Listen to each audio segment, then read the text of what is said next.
actually. It's not like he created something new. No.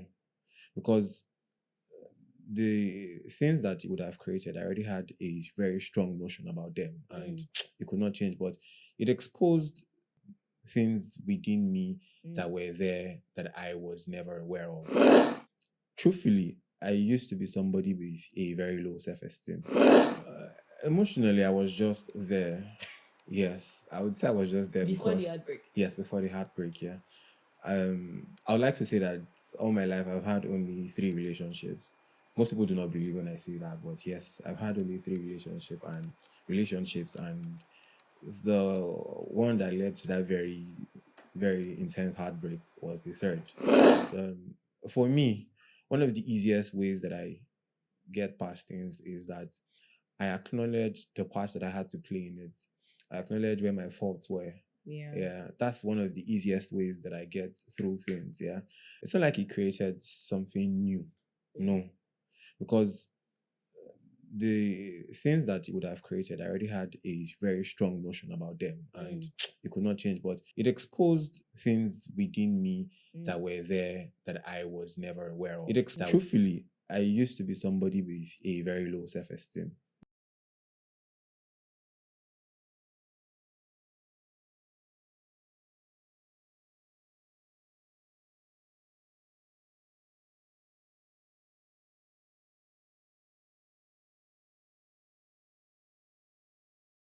Hi everyone, welcome back to Still Here Podcast. I'm your host, Precious Ochiagha. It's been amazing conversations on the podcast where we've talked on a whole lot, and today I cannot wait to go into the topic or the discourse for today. But before I do so, please, if you have not subscribed to our YouTube channel, please do just take a second and hit the subscribe button and turn on the post notification. Also, always stay in the loop with us. We want you connected all the time. You follow us on Instagram and on TikTok at sh.podcast with a double T to have every update, and you can catch us on Spotify for just the audio. So going straight into the conversation for today, our guest today is do we call him a man with the coat of many colors, or a master in all trade? He's a TV presenter, he's a voiceover artist, he's a car dealer, a boat rider. He actually is a graduate of finance from Nnamdi Azikiwe University and also has a degree in broadcast media where he took a course at CTFM. He's passionate about people, self-development, and improvement. So please welcome me, my guest for today, Mr. Ani. Hello. How are you? I'm not supposed to ask you. I mean, how are you? We can both ask fine. each other, yeah? I'm fine. Ask her to me. How are you? I'm okay. Yeah. I'm okay. At some point, I didn't know that it was me that you were introducing like that, though. But then, it's nice to have you on Still. How does it feel to be on Still? Awesome. I feel great. I mean, like, I was surprised though when I got to know that I'll be here. It's a honor to be here. So yes. Thank you so much. We're so privileged to have you. Yeah. Our conversation with you is one that I love so much because it's not widely discussed. I think most people, when we talk about relationship going down, heartbreaks and things, most times always the ladies. So I've been of the opinion for a long time that men do not actually love that. You guys just shall move on, like you don't end, move on. So to see someone speak so passionately, and you probably are like the second or third guy I'm coming across, I was like, oh, you really, really are good. So it's strange to me. So the fact that it's strange to me, I'm sure that it's strange to a whole lot of our viewers outside. So my first question is going to be: a lot of people know the version of us that survived. What do you think? But most people don't know the version that was hurting eternally. So what do you think was happening inside of you during that season of your life? There was a lot actually going on, yeah. A whole lot. Like you said, not a lot of men like to talk about these things because we belong to a culture where you've been told that men do not talk, men do not cry, men do not complain, man up, Yakubu, man up, all those kind of things, yeah. And most times men just internalize all of this pain, and because there's also the fact that you could get shamed. Jokingly, you could get shamed by even your friends. Because how do you tell your guys, oh, I did heartbreak? They first look you like, bro. So there was all of that, and like you said, a lot was going on in my mind. A lot was going on. I was hurting. I didn't know what to do, how to go about it, who to talk to about it. Yeah. So it was quite a lot. Sincerely, it was a whole lot. Yeah, there was pain.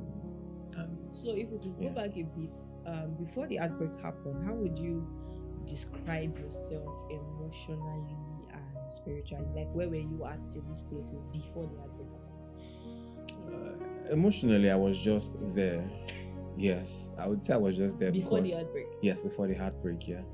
I would like to say that all my life I've had only 3 relationships. Most people do not believe when I say that, but yes, I've had only 3 relationships, and the one that led to that very, very intense heartbreak was the 3rd. Before then, we're just dating. It was uni days. Yeah. I mean, you're in university now. Everybody's getting a girlfriend. You too, you should try and get one. Basically, that's what it was. But the 3rd one was where I became even more involved in the relationship. Yeah. So that opened my eyes and my consciousness to a lot of things. That relationship was an eye-opener for me. Yeah, it was a very, very serious eye-opener for me.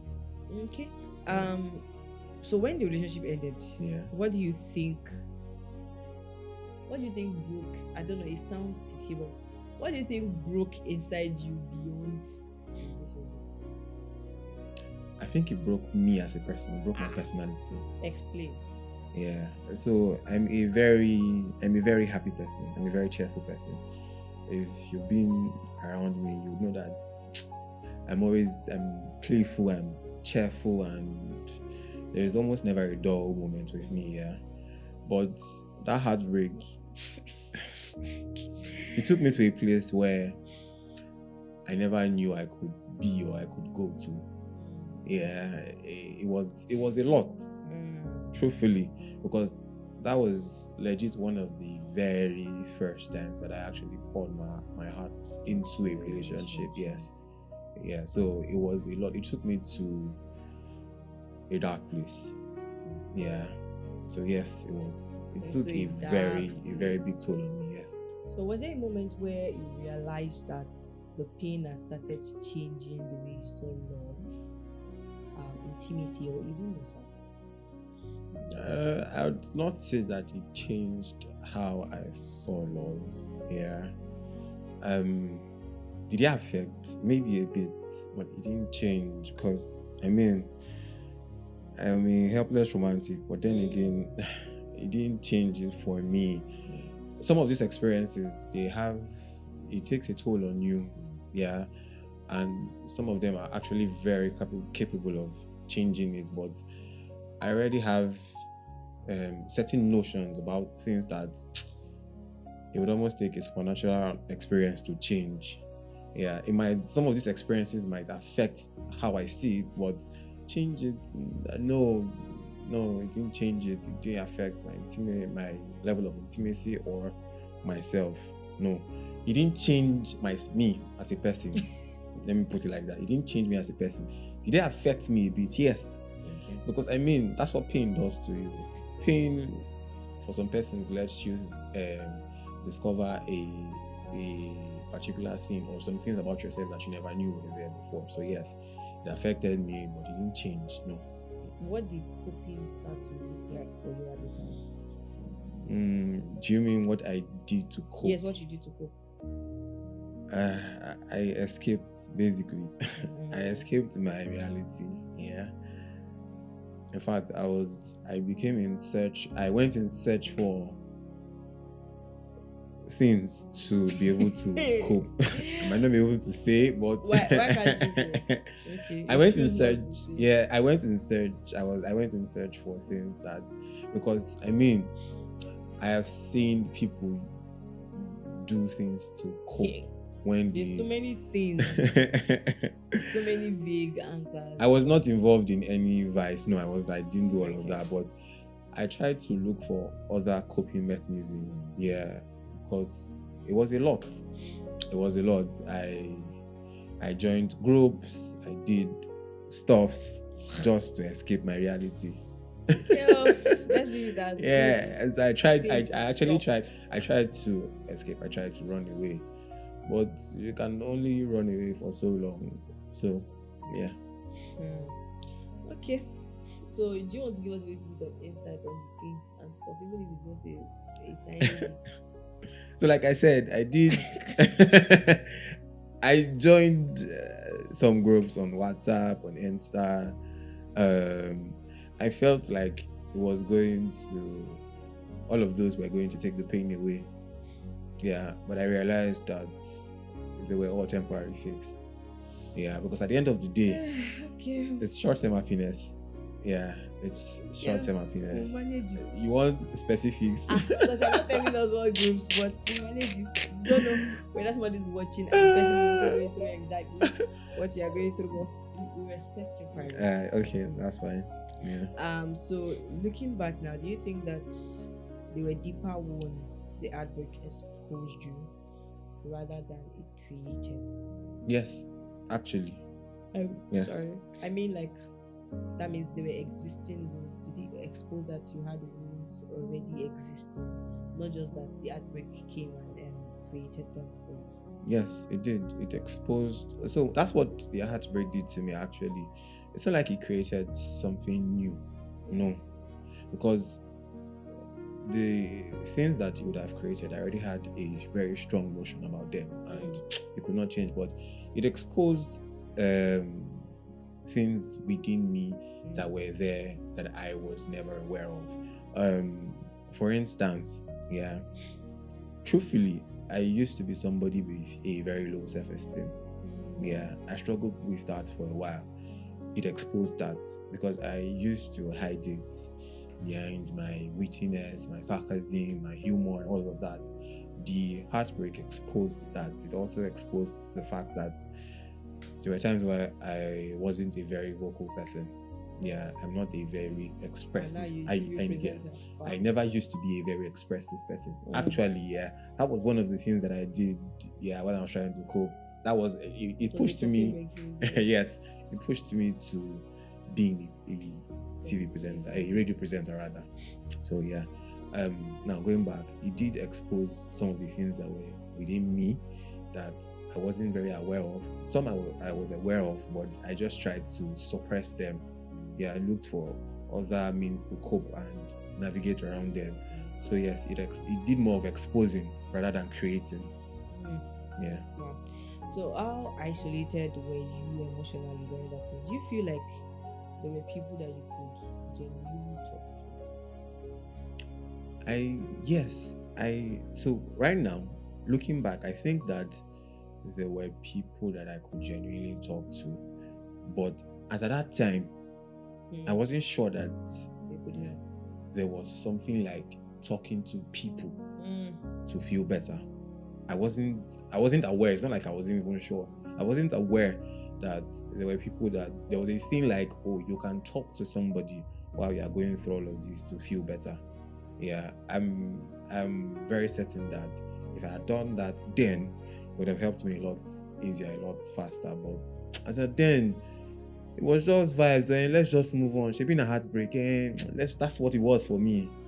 Yeah, that's basically what it was for me. I was just trying to navigate, trying to just cope with it like that, but it was getting bad. It was getting bad. So you say that just like African men, we struggle with vulnerability, seen as like weakness.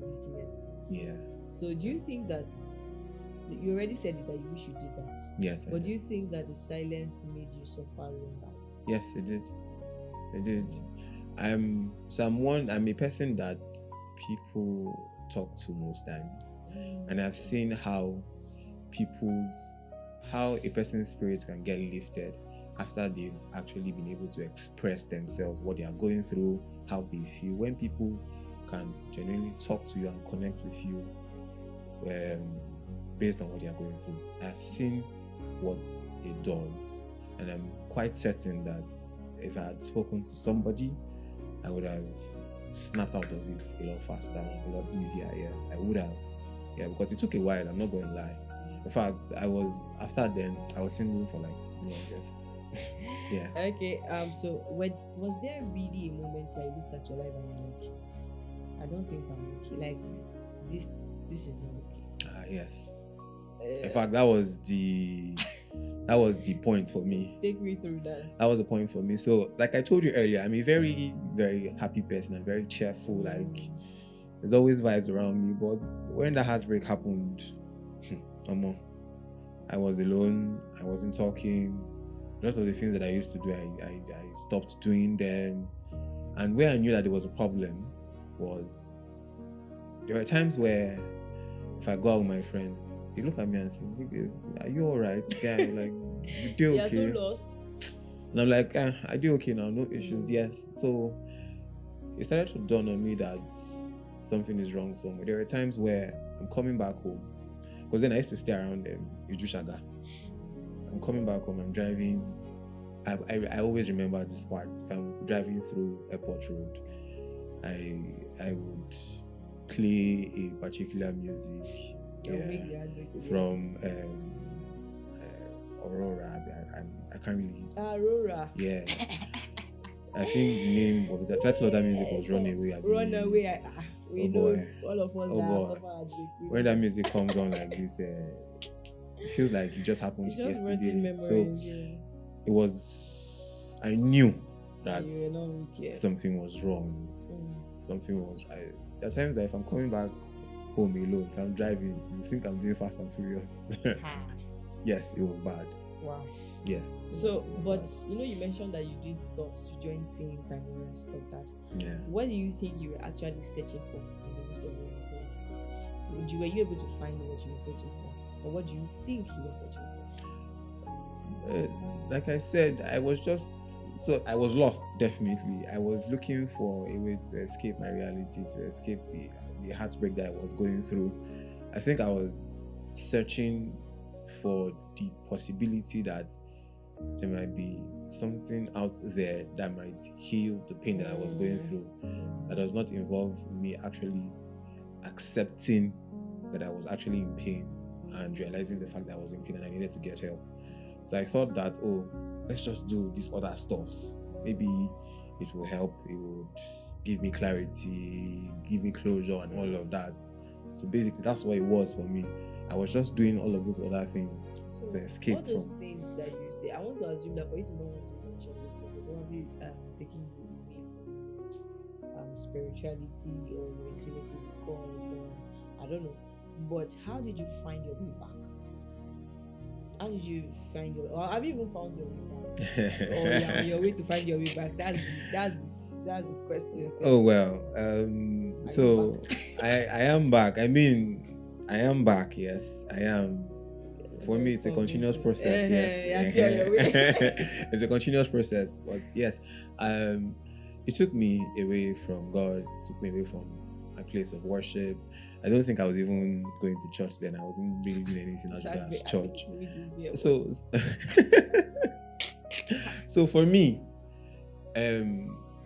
church wasn't just irregular. When I'm in church, I am involved.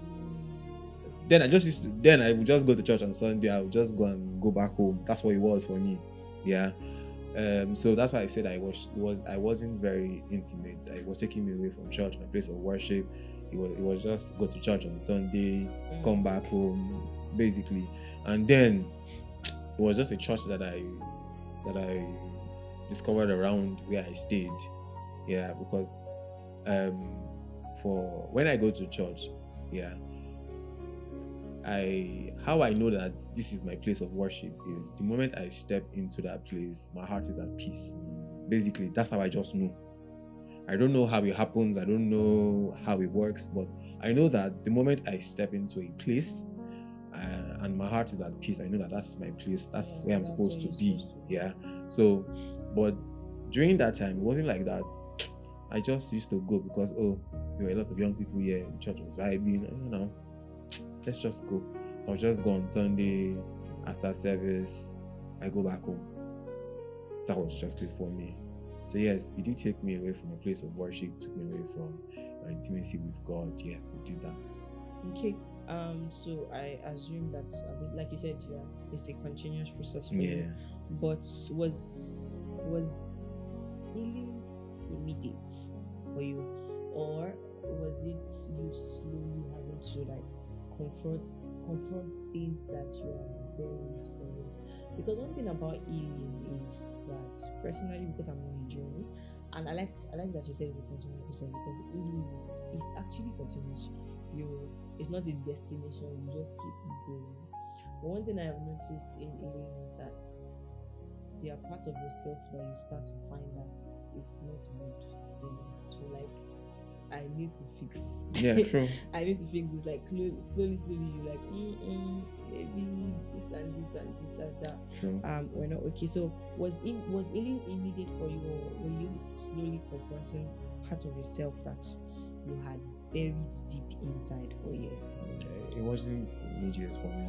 Is there anything that is immediate? Except Some from people, an just encounter laugh. with God. Aside from that, I don't think there's anything that's immediate. It is still a journey for me. I was slowly getting there. And for me, one of the easiest ways that I get past things is that I acknowledge the parts that I had to play in it. I acknowledge where my faults were.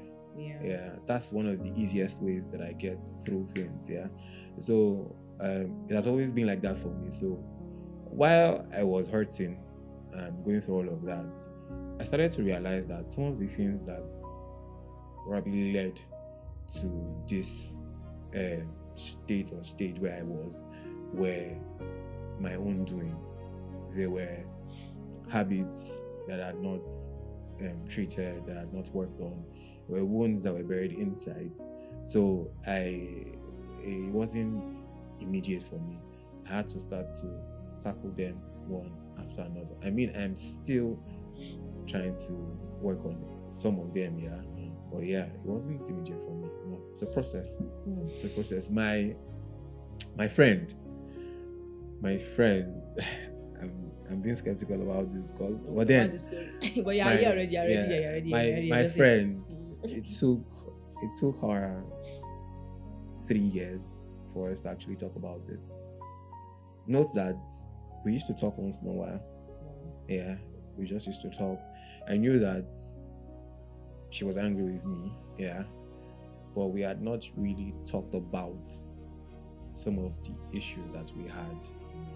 Yeah, it was funny how it was sometime last month that we talked about it, and this happened since 2023. Yeah, it was sometime last month that we talked about it, and like I said, I'm big on acknowledging the part, my fault, the part where you know that you did wrong. And I told her, I said, some of the things that you complained about, you thought that I was being nonchalant about it. Yeah, but for me, I wasn't just aware. That's just it. I wasn't just aware that, this is how this is supposed to be. Like I said, now I'm a more expressive person. Before, it's just as a guy man now, so it's just that's what it was for me. Now I understand that some of the things you have to talk about it. You have to actually have a conversation about these things. Understand that you are from different background. You have different life experience. People will not always see life the way you see it. So it's always important that when you get the opportunity, talk about these things.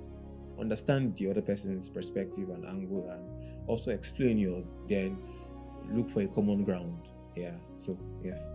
Okay. Wow. So, finally, what would you say to someone who feels trapped in circles that they secretly want, but they can't do? And I say that because of the things you probably did to cope. you probably were like an endless support when you no, this is not it anymore. But before you got to that point, you've been toiling around and round and round. And there are people that are also in that phase where they're just going around themselves. So I would like to say this, that as adults we owe a lot of responsibilities to ourselves. Yeah. Because like Pastor Lumide would always say, the moment you are 18, you have become an ancestor. We have to say it. You can no longer give excuses for some certain things. That's why it is important that you try to discover yourself in time. Yeah. Even if you do not totally discover yourself, there are some things that you should know about yourself that regardless, when people see you, they can say that, oh, this is the kind of person that this person is. Yeah, this person will not do this or cannot do this. This person cannot be caught up in this kind of place. And I'm saying this because in all of that, while I was going around in circles, at some point I realized that I am a very happy person. Now, if I had not known this about myself, I would not have been able to come to that conclusion. Yeah. I also realized that now I'm a happy person, I'm a bubbly person. Where I am now is not me. Yeah. So that was one of the things that helped me come out from. Discover yourself. So yes, for me, I'm saying that this is what worked for me. Yeah. I think I'm hoping that it can also work for some other persons. So like I said, if you do not discover yourself totally, but there are some things that you should be known for. Yeah, there are some things that you should actually be known for, that because they know me, I be life of the party. Yeah, if you ask my people, they tell you, yeah, I'm actually the life of the party. So that helped me. Yeah, that helped me. And basically you just have to keep surviving.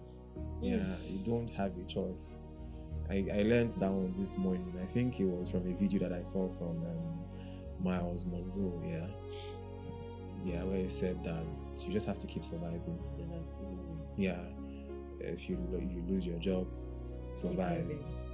Lose money, keep moving, survive. Just you don't have any other choice. Yeah, just keep moving, just keep surviving. Yeah.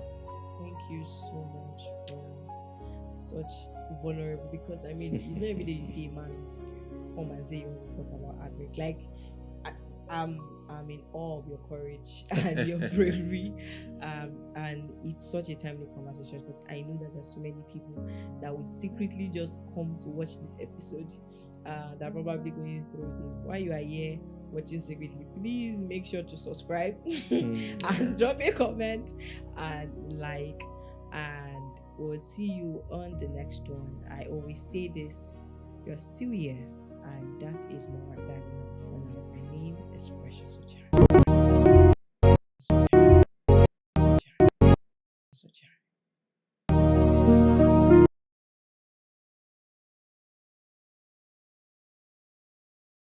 Ochiagha.